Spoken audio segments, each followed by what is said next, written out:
Nate. Jake, the day before a fight, this is not Nate Diaz, not time. It's like, how different has this fight week build been for you?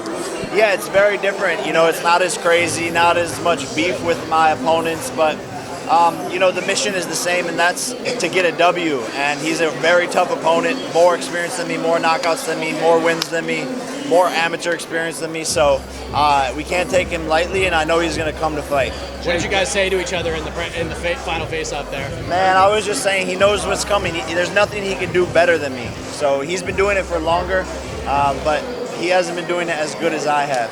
Are you going to release the video of you dropping his coach? I was going to, but then I just decided against it. Maybe after the fight, though. The video does exist, 100%. I DM'd it to August, but so that he could see personally. A couple last things. Obviously, you're involved with the PFL. They're making some huge moves right now.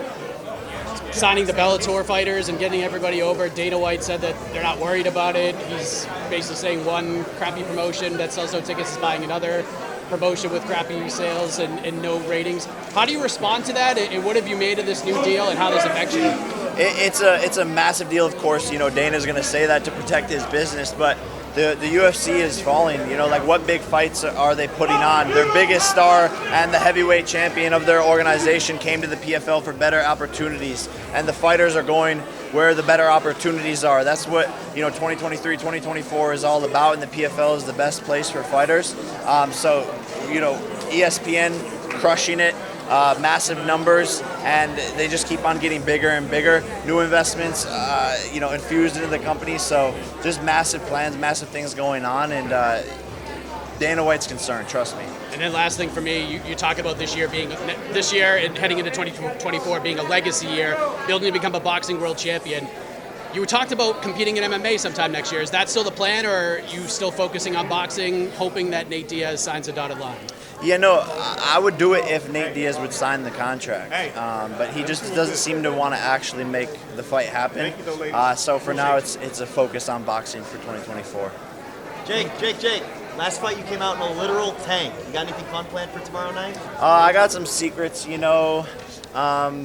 We'll see what happens, but you're going to have to take a look at the free-to-play Better app to guess what I'm going to be doing tomorrow. Jake, you know, you called out Canelo the other day. How realistic is that fight for you, and how long do you think it will take to get to it? I think it's very, very realistic. You know, and people may think that sounds crazy, but Canelo's a smart businessman, and at the end of the day, he wants to do big fights and make, you know, entertainment, make huge entertainment products. And my skill set is improving every single day, and that's what doing fights like this are about, taking on real professional fighters, so that eventually I could take on tougher fighters, and I see Canelo versus Jake Paul happening in the next 24 months. I talked to Rolly last night, and he said he fucks with that fight, so he wants it to happen. No, for sure. I think Rolly's been saying it's going to happen for like years now. It just makes so much sense, and also people forget that, you know, I'm 200 pounds. I have a size advantage. All of these things that start to add up, which make it such an interesting fight that I fully believe I'll win. You know, this is an interesting opponent for you. You know, is your goal to go for that title?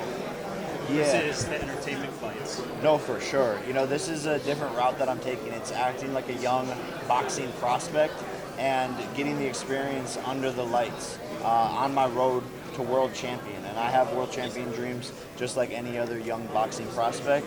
And that's what my goal and vision has been the whole entire time. If we want to make some big fights happen with some big names and do fun events, I do enjoy that stuff too, sure. But for now, I'm going to be focused on fighting real pro boxers that you probably haven't heard of. But that's the steps I need to take to become a world We're still champion. doing big business while he's doing it. Jay, Kevin Garcia with Fight Hype. Just a question. So outside of Canelo, you win this fight. What kind of trajectory are you on in 2024? Who are some of these fighters that we may see you in the ring with? Or who have you maybe been planning to fight outside of a big fight with like a Canelo? Yeah, no, I mean, I think there's so many bigger names out there.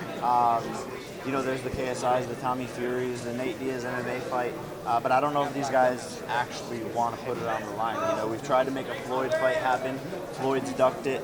So I don't know if these guys really want to take a risk. But at the end of the day, we're going to go back to the drawing board and see what other challenges there are out there and continue to improve the level of opposition that I go up against, which is what I've done my whole career. It's going up against someone where it's a 50-50 matchup and proving myself right, getting better, and then taking another challenge and step forward. So that's what it's really all about. Thanks, Jake. Hey, Jake, can you talk about the camp you had today? Your camp recently preparing for this fight. Has it been different than the other camps, or you went straight into how was it? Yeah, no, it was really good to stay active and to just go back to back and to stay in shape during that period and just working hard as usual and training, as hard as possible on a day-to-day basis. My team is always really pushing me. One more question. Fight prediction? First round KO. How many robots you walking out with? 14 robots. Did you have Dirk there last time? Anybody walking you out this time?